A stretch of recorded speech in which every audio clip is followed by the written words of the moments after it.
oodata prognoosi kohaselt Eestis oma maksimumi öö- ja hommikutundidel. Lääne päästekeskuse juht Ivar Kaldasaun rääkis Aktuaalsele Kaamerale, mida tuleb tormiga seoses silmas pidada.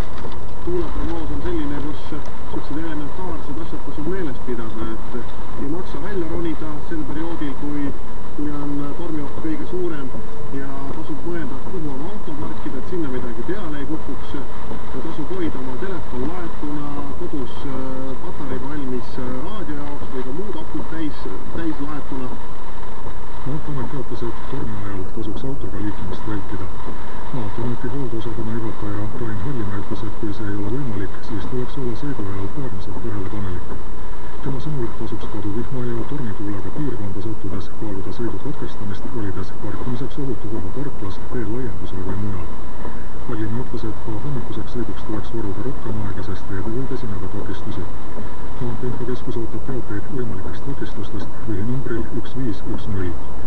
Parvlaevaühendus Mandri ja saarte vahel võib suure tõenäosusega hommikul katkeda.